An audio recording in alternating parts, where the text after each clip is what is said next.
الله الحمد لله نحمده ونستعينه ونستغفره ونعوذ بالله من شرور أنفسنا وسيئات أعمالنا من يهده الله فلا مضل له ومن يضلله فلا هادي له وأشهد أن لا إله إلا الله وحده لا شريك له وأشهد أن محمدا عبده ورسوله اللهم صل على محمد وعلى آل محمد كما صليت على إبراهيم وعلى آل إبراهيم إنك حميد مجيد اللهم بارك على محمد وعلى آل محمد كما باركت على إبراهيم وعلى آل إبراهيم إنك حميد مجيد أما بعد فإن خير الحديث كتاب الله وخير الهدي هدي محمد صلى الله عليه وسلم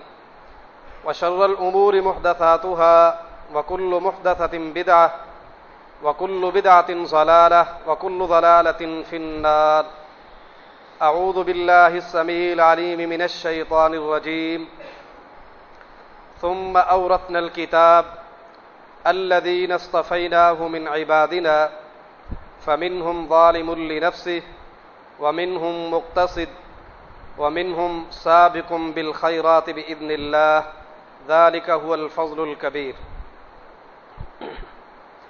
رب اشرح لي صدري ويسر لي أمري واحلل عقدة من لساني يفقهوا قولي رب زدني علما رب زدني علما. مختصر حمد و ثنا اور درود و سلام کے بعد دعا ہے کہ اللہ رب العالمین حق سچ بیان کرنے کے بعد عمل کی بھی توفیق نصیب فرمائے. صحیح مسلم کی حدیث ہے، رسول اللہ صلی اللہ علیہ وسلم ارشاد فرماتے ہیں، فرمایا کہ النجوم امنۃ للسماء، ستارے آسمان کے لیے محافظ کی طرح ہیں. ستارے آسمان کے لیے محافظ کی طرح ہیں. فَإِذَا ذَهَبَتِ النُّجُومُ أَتَى السَّمَاءَ مَا تُوعَدُ، جب ستارے چلے جائیں گے، ٹوٹ جائیں گے، بکھر جائیں گے، تو آسمان پر وہ وقت آ جائے گا جس وقت کا وعدہ کیا گیا ہے. یہ قرب قیامت کی طرف اشارہ ہے کہ جب یہ ستارے ٹوٹ جائیں گے، بکھر جائیں گے، تو آسمان بھی لپیٹ لیا جائے گا.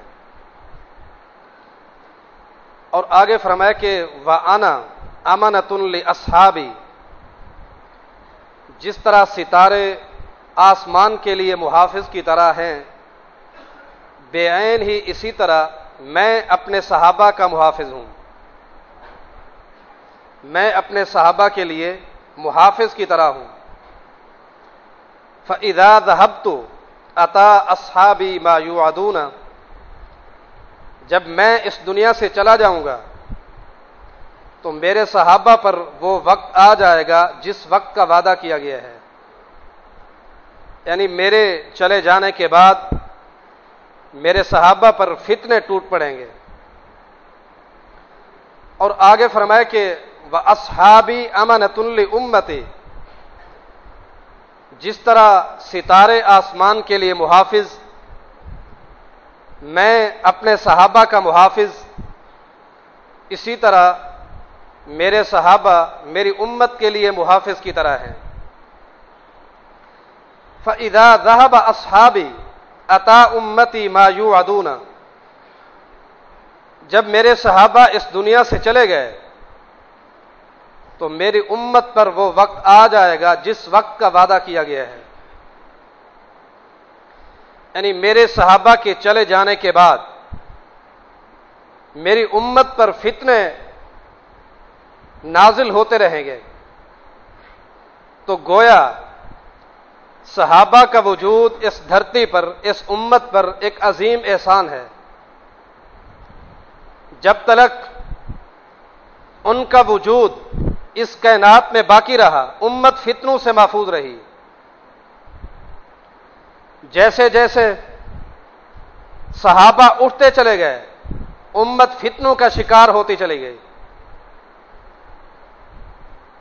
تو یہ عظیم ہستیاں تھیں، وہ عظیم ہستیاں جن کے متعلق نبی علیہ الصلوۃ والسلام نے فرمایا تھا کہ لا تمس النار من رآنی او رآ من رآنی، فرمایا کہ جس نے ایمان کی حالت میں مجھے دیکھ لیا اللہ نے اس پر جہنم کی آگ کو حرام کر دیا ہے۔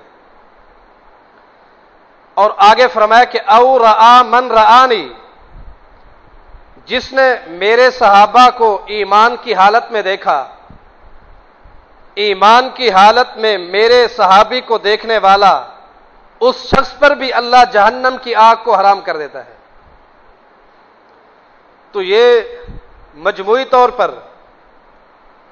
صحابہ کی فضیلت ہے، جس فضیلت میں تمام صحابہ برابر کے شریک ہیں۔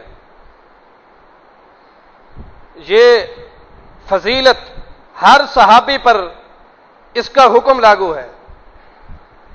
البتہ کچھ صحابہ ایسے ہیں انفرادی طور پر، جزوی طور پر، جن کو اللہ نے وہ کچھ خاص مقام عطا فرمایا ہے جو دیگر صحابہ کو عطا نہیں فرمایا۔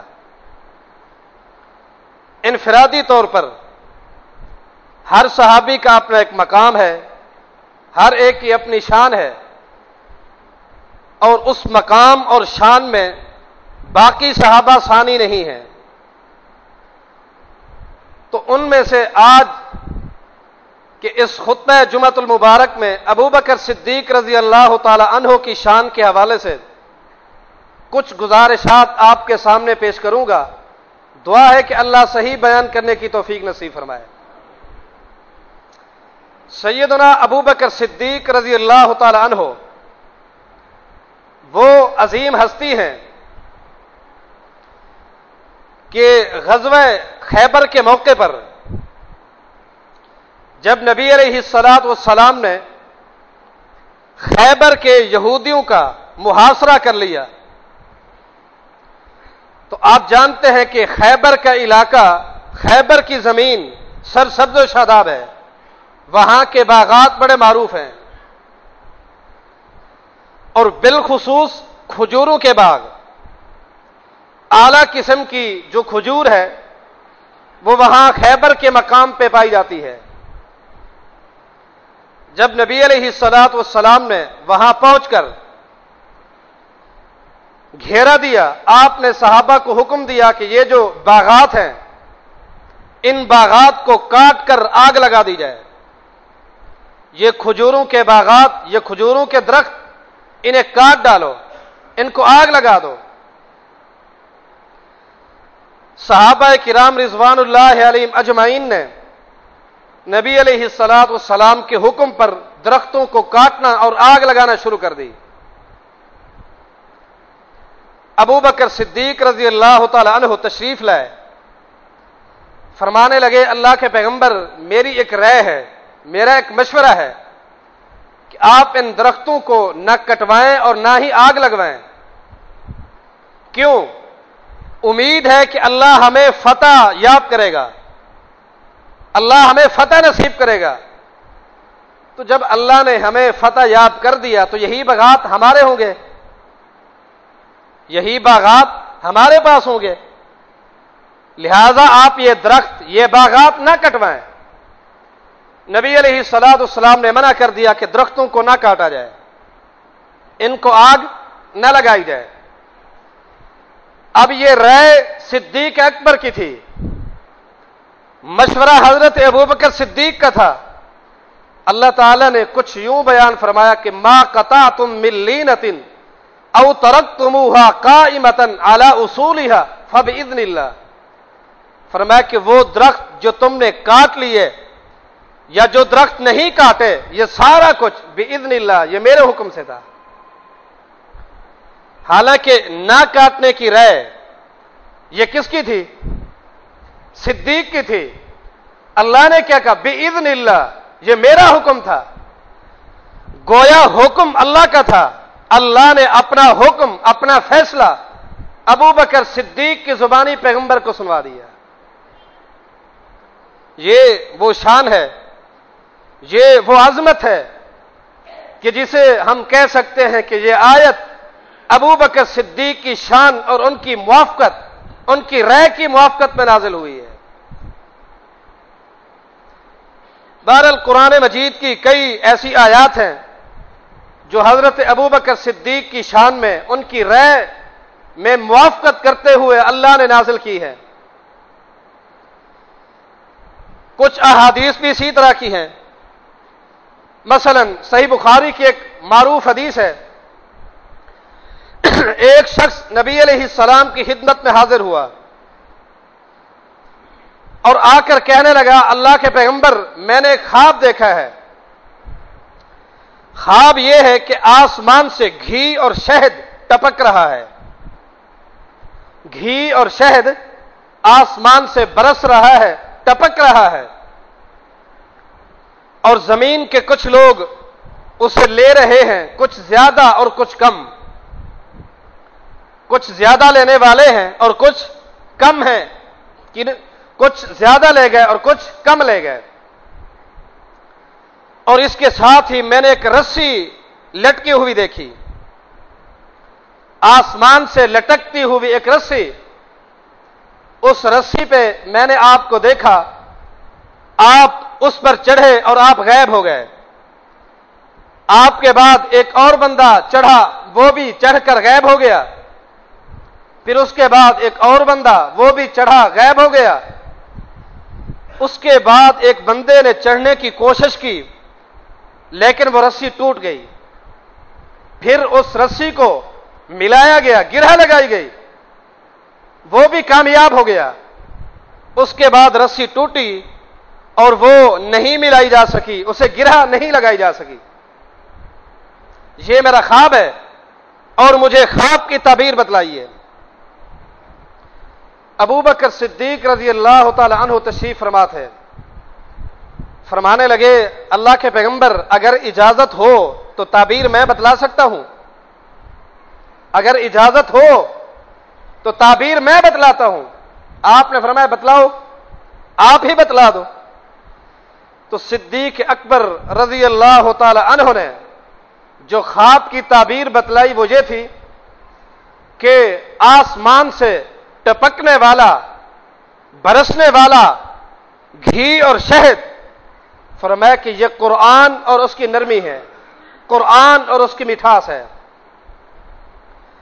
پھر اس قرآن کو لینے والے کچھ زیادہ لے گئے اور کچھ کم لے گئے، کچھ لوگوں کو حصہ زیادہ ملا اور کچھ کو کم۔ اور وہ جو آسمان سے رسی لٹک رہی تھی وہ دین اسلام تھا، وہ دین حق تھا، اور اس رسی پر سب سے پہلا چڑھنے والا شخص جو خواب دیکھنے والے نے وضاحت کر دی، آپ ہی تھے۔ اور آپ کے بعد ایک خلیفہ ہوگا، وہ بھی اس رسی پر چڑھے گا، کامیاب ہو جائے گا۔ اس کے بعد ایک اور خلیفہ ہوگا، وہ بھی چڑھے گا اور کامیاب ہو جائے گا۔ اس کے بعد آپ کا ایک تیسرا خلیفہ ہوگا جو چڑھے گا تو رسی ٹوٹ جائے گی، اسے ملایا جائے گا، وہ بھی کامیاب ہو جائے گا۔ اس کے بعد رسی ٹوٹے گی اور وہ دوبارہ نہیں ملائی جا سکے گی۔ یہ ہے خواب کی تعبیر۔ یہ بتلائیے اللہ کے پیغمبر کہ اصبت ام اخطأت، تعبیر میں نے درست بتلائی ہے یا غلط؟ میری بیان کردہ تعبیر یہ درست ہے یا غلط؟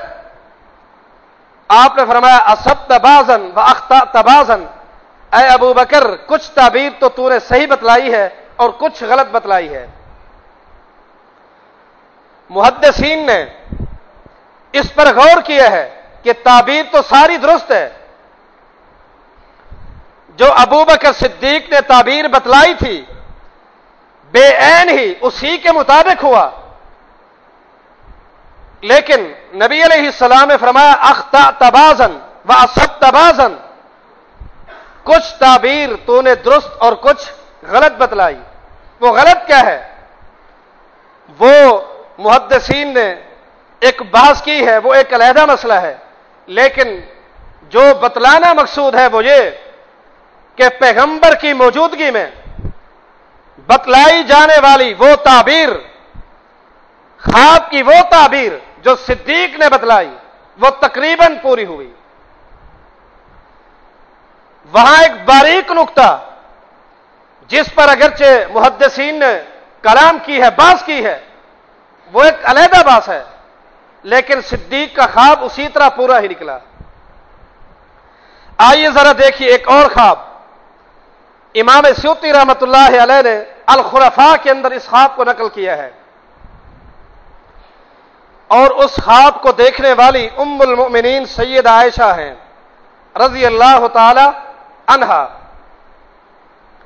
صدیقہ کائنات نے خواب دیکھا ہے، اور وہ خواب یہ ہے کہ 3 چاند آسمان سے گرے اور میرے گھر میں غائب ہو گئے۔ 3 چاند آسمان سے گرے میرے گھر میں اور غائب ہو گئے۔ یہ ہے خواب۔ اب خواب کی تعبیر چاہیے۔ ابو بکر صدیق فرمانے لگے اللہ کے پیغمبر اگر اجازت ہو تعبیر میں بتلاتا ہوں۔ فرمایا بتلاؤ، آپ ہی بتلا دو۔ فرمایا کہ عائشہ ان صدقت رؤیا کی لَيُدْفَنَنَّ فِي بَيْتِكِ مِنْ خَيْرِ أَهْلِ الْأَرْضِ ثَلَاثَةً۔ فرمایا کہ عائشہ اگر تیرا خواب سچا نکلا، تیرا خواب درست ہوا، تو خواب کی تعبیر یہ ہے کہ اس امت کی، اس دھرتی کی 3 عظیم ترین ہستیاں تیرے گھر میں دفن ہوگی۔ 3 عظیم ترین لوگ تیرے گھر میں دفن ہوں گے۔ اور ہوا کیا؟ جب نبی علیہ الصلاۃ والسلام اس دار فانی سے چلے گئے، آپ کی قبر مبارک کہاں پہ بنی؟ سید عائشہ کے گھر۔ تب صدیق نے اپنی صدیقہ بیٹی سے کہا تھا عائشہ ھذا من خیر اقمارک، وہ 3 چاند جو تو نے آسمان سے گرتے دیکھے تھے، ان 3 چاندوں میں سے سب سے بہترین چاند جو تھا وہ یہی تھا جو آج تیرے گھر میں ہمیشہ ہمیشہ کے لیے آ چکا ہے۔ اور باقی 2 چاند وہ بھی آپ جانتے ہیں، ایک ابو بکر صدیق تھے تو ایک عمر بن خطاب تھے رضی اللہ تعالی عنہما۔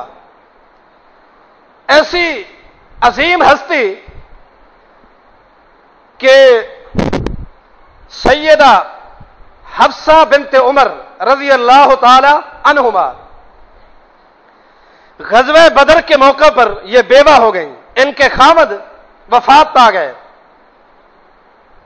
سیدہ حفصہ کے خامد وفات پا گئے۔ عدت گزرنے کے بعد حضرت عمر بن خطاب رضی اللہ تعالی عنہ حضرت عثمان کے پاس گئے، فرمانے لگے آپ کو معلوم ہے کہ میری بیٹی حفصہ بیوہ ہو چکی ہے، اگر آپ کا ارادہ ہو نکاح کا، شادی کا، تو آپ میری بیٹی سے نکاح کر لیں۔ حضرت عثمان نے سوچ و بچار کے بعد جواب دے دیا، منع کر دیا کہ مجھے گنجائش، مجھے ضرورت نہیں ہے۔ حضرت عثمان کے جواب کے بعد حضرت عمر ابو بکر صدیق کے پاس گئے، یہی بات کہی کہ آپ کو معلوم ہے میری بیٹی حفصہ بیوہ ہو چکی ہے، اگر آپ کا ارادہ ہو نکاح کا، شادی کا، تو میری بیٹی سے شادی کر لیں۔ ابو بکر صدیق خاموش ہو گئے، نہ مثبت نہ منفی، کوئی جواب نہیں۔ وقت گزرتا رہا حتیٰ کہ اللہ کے پیغمبر نے عمر بن خطاب کو حفصہ کے نکاح کے لیے پیغام بھیج دیا۔ حضرت عمر نے فوراً ہاں کر دی، رشتہ ہو گیا۔ رشتہ ہو جانے کے بعد ابو بکر صدیق رضی اللہ تعالیٰ عنہ حضرت عمر کے پاس پہنچے اور کہنے لگے مجھ پر ناراض تو ہوں گے، غصہ تو ہوگا میرے اوپر؟ جی بالکل غصہ تھا، بالکل ناراضگی تھی، تجھ سے تو عثمان بھی اچھے نکلے تھے، اگر ضرورت نہیں تھی تو 2 ٹوک منع کر دیا تھا۔ آپ نے تو ہاں نہ کوئی جواب ہی نہیں دیا مجھے. غصہ تو تھا, ناراضگی تو تھی. فرمانے لگے اے عمر آپ کی بات بالکل ٹھیک تھی. مسئلہ یہ تھا کہ سیدہ حفصہ کے بیوہ ہو جانے کے بعد میں نے اللہ کے پیغمبر کی زبان سے سنا تھا آپ ارادہ رکھتے تھے کہ عدت گزرنے کے بعد میں عمر کی بیٹی حفصہ سے نکاح کروں گا. اب میں فلم اکن لافشی سر رسول اللہ صلی اللہ علیہ وسلم, میں اللہ کے پیغمبر کے راز کو کیسے فاش کر سکتا تھا؟ یہ تو راز تھا, آپ نے اپنا ارادہ ظاہر کیا تھا, میں کیسے آپ کے راز کو فاش کر سکتا تھا؟ ہاں وَإِن تَرَكَهَا لَقَبِلْتُهَا, اگر اللہ کے پیغمبر منع کر دیتے تو میں آپ کی بیٹی کو قبول کر لیتا. یہ ہے رازدان رسول, پیغمبر کے راز کی کیسی حفاظت کی, کیسی حفاظت پیغمبر کے راز کی.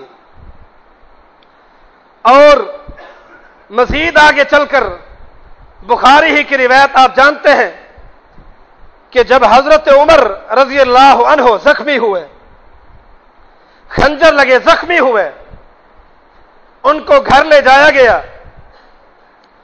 لوگ بڑی تعداد میں جمع ہیں, رش ہے کہ ایک آنے والے شخص نے کہا تھا, اور آنے والے شخص علی المرتضیٰ تھے رضی اللہ تعالی عنہ. بڑی گفتگو کی, تعریفی کلمات کہے. ان میں سے ایک قطع یہ تھا کہ اے عمر کامیابی ہے تمہارے لیے. کیوں؟ میں نے جب کبھی بھی اللہ کے پیغمبر کی زبان سے سنا آپ کہتے تھے میں ابو بکر یا عمر, میں ابو بکر یا عمر. اللہ کے پیغمبر تم دونوں کا نام اپنے ساتھ لیا کرتے تھے. جب آپ اپنی زندگی میں ہمیشہ تمہارے ناموں کو ساتھ رکھا کرتے تھے تو کامیابی کیسے مقدر نہ ہو. اب اس کی دو مثالیں آپ کو دیتا ہوں, دونوں مثالیں صحیح بخاری میں موجود. رسول اللہ صلی اللہ علیہ وسلم کے زمانے میں ایک شخص بیل پہ سامان لاد کے جا رہا تھا کہ بیل نے پیچھے مڑ کر اپنے اس مالک کو, اپنے سوار کو مخاطب اور کہا کہ انی لم اخلق لہذا ولکنی خلقت للحرث. اے انسان, اے میرے مالک, اے میرے سوار, مجھے رب تعالی نے اس کام کے لیے پیدا نہیں کیا, میں تو کھیتی باڑی کے لیے پیدا کیا گیا ہوں, تو نے میرے اوپر سامان لاد دیے ہے. رسول اللہ صلی اللہ علیہ وسلم کے سامنے یہ معاملہ رکھا گیا کہ ایک بائل باتیں گفتگو کر رہا ہے. آپ نے فرمایا فَأُؤْمِنُ بِهِ أَنَا وَأَبُو بَكْرٍ وَعُمَرٍ, میرا ایمان ہے جانور گفتگو کر سکتا ہے اور ابو بکر کا, عمر کا بھی یہی ایمان ہے. یہ دونوں ابو بکر اور عمر موجود نہیں تھے. دونوں کی عدم موجودگی میں نبی علیہ السلام نے کیا فرمایا؟ میرا بھی ایمان ہے اور میرے ساتھ ساتھ ابو بکر کا بھی ایمان ہے, عمر کا بھی ایمان ہے. ایک اور واقعہ لایا گیا, فرمایا کہ ایک شخص جنگل میں بکریاں چرا رہا تھا. جنگل میں بکریاں چرا رہا تھا کہ ایک بھیڑیا آیا. اس بھیڑے نے بکری اٹھائی, لے کر بھاگ گیا. جو چرواہا تھا, بکریوں کا مالک, وہ پیچھے بھاگا, بکری چھڑا لی. جیسے ہی اس چرواہے نے بکری چھڑائی, اس بھیڑے نے پیچھے مڑ کر اس چرواہے سے مخاطب ہو کر کہا مجھے یہ تو بتلا, من لہا یوم السبع یوم لیس لہا راعٍ غیری. ٹھیک ہے آج تو تیری حکومت ہے, تیری بادشاہت ہے, تو نے بکری چھڑا لی ہے, مجھے یہ بتلا اس وقت جب میرے سوا بکریوں کا کوئی چرواہا نہیں ہوگا, بتلا اس وقت کون چھڑوائے گا؟ جب چرواہا ہی میں ہوں گا، بکریوں کا مالک میں ہوں گا، بتلا اس وقت کیا کرے گا تو؟ اب یہ چرواہا بڑا پریشان کہ ایک بھیڑیا، ایک زیب باتیں گفتگو کر رہا۔ نبی علیہ السلام کے سامنے جب معاملہ پیش کیا گیا، آپ نے وہی بات کہی تھی کہ فَأَنَا أُؤْمِنُ بِهِ ابو بکر و عمر، میرا بھی ایمان ہے، ابو بکر اور عمر کا بھی ایمان ہے کہ ایک وقت آئے گا یہ جانور، یہ بھیڑیے بھی گفتگو کریں گے۔ اب جس وقت یہ واقعہ پیش آیا، آپ کے سامنے بیان کیا گیا، اس وقت نہ ابو بکر صدیق موجود تھے اور نہ ہی عمر بن خطاب موجود تھے، لیکن پیغمبر کو اعتماد اتنا تھا، اتنا اعتماد تھا کہ ان کی عدم موجودگی میں آپ کہہ رہے تھے کہ جس طرح میرا ایمان ہے، ابو بکر اور عمر دونوں کا ایمان اسی طرح ہے۔ ایسی عظیم ہستی، اور پھر ان دونوں میں سے، ابو بکر اور عمر دونوں میں سے حضرت عمر بن خطاب رضی اللہ تعالیٰ عنہ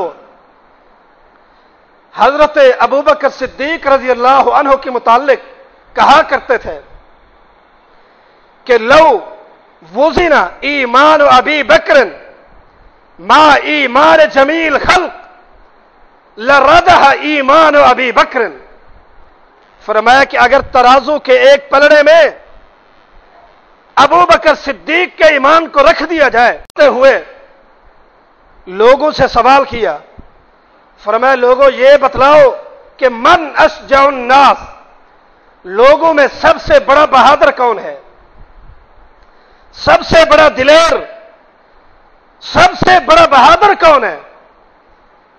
لوگوں نے سوچ و بچار کے بعد جواب دیا، انت یا امیر المؤمنین، اے امیر المؤمنین، ہمارے نزدیک اس ٹائم سب سے بڑا بہادر اگر کوئی ہے تو وہ آپ ہیں۔ فرمایا نہیں، میں بہادر نہیں، میں دلیر نہیں ہوں، مجھ سے بڑا دلیر ابو بکر صدیق تھا رضی اللہ تعالیٰ عنہ۔ فرمایا وہ کیسے؟ فرماتے ہیں کہ غزوہ بدر کے موقع پر جب نبی علیہ الصلوۃ والسلام کا خیمہ ایک طرف لگایا گیا تو ہم تمام صحابہ جو اس وقت موجود تھے مشورہ کیا کہ اللہ کے پیغمبر کے اس خیمے کو پہرا کون دے گا،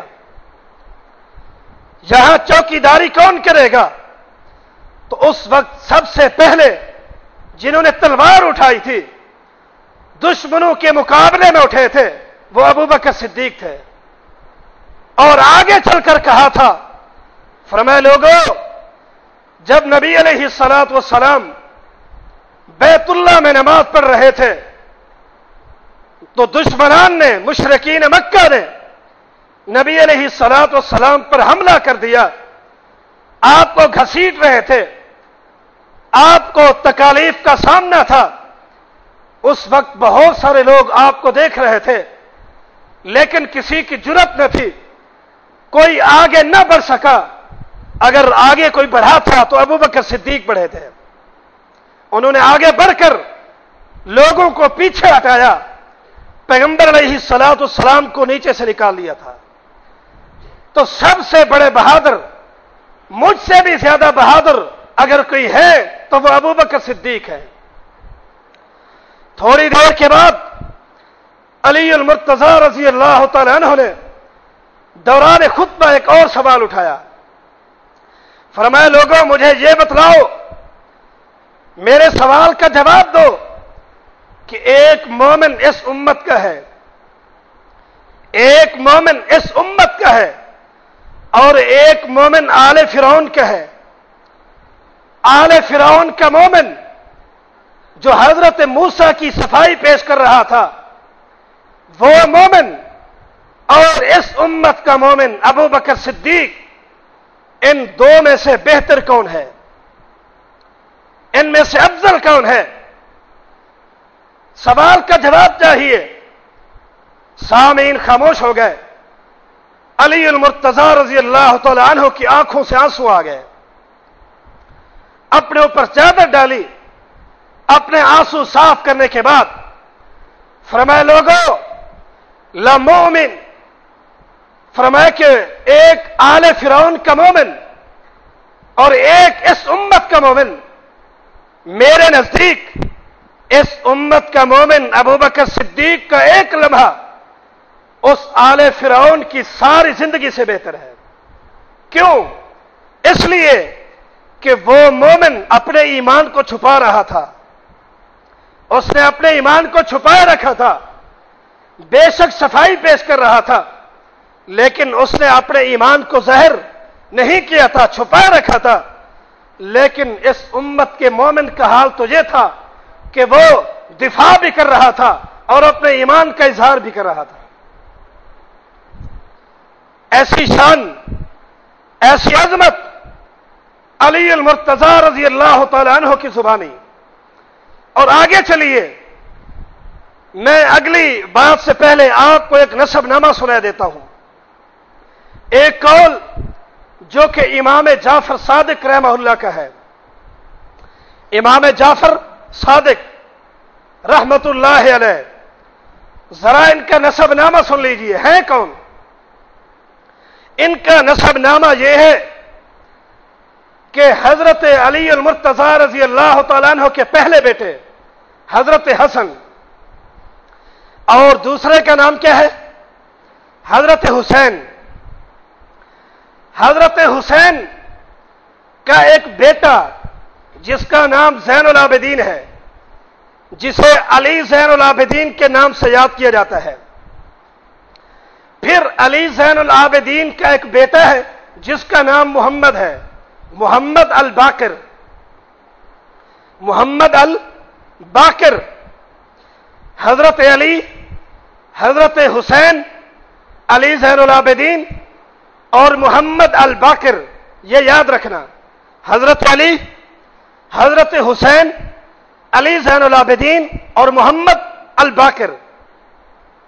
اب پیچھے پلٹیے، حضرت ابو بکر صدیق رضی اللہ تعالی عنہ کی دو بیویاں، ایک کا نام اسماء بنت امیس تھا اور دوسری کا نام ام رومان تھا۔ ام رومان جو کہ سیدہ عائشہ کی والدہ ہیں، اسماء بنت امیس اور ام رومان، یہ دونوں بیویاں ابو بکر صدیق کی رضی اللہ تعالی عنہ۔ اسماء بنت امیس سے ابو بکر صدیق کا بیٹا پیدا ہوا جس کا نام محمد تھا، اور ام رومان سے بیٹا پیدا ہوا اس کا نام عبد الرحمن تھا۔ عبد الرحمن۔ اب اسماء بنت امیس سے بیٹا پیدا ہوا، نام کیا تھا؟ محمد۔ محمد کا بیٹا پیدا ہوا اس کا نام قاسم تھا، قاسم بن محمد بن ابی بکر صدیق رضی اللہ تعالی عنہم۔ اور دوسری طرف عبد الرحمن کے ہاں بیٹی پیدا ہوئی جس بیٹی کا نام اسماء تھا، اسماء بنت عبد الرحمن بن ابی بکر صدیق۔ اب قاسم اور اسماء کا نکاح ہو گیا، ان دونوں کی شادی ہو گئی۔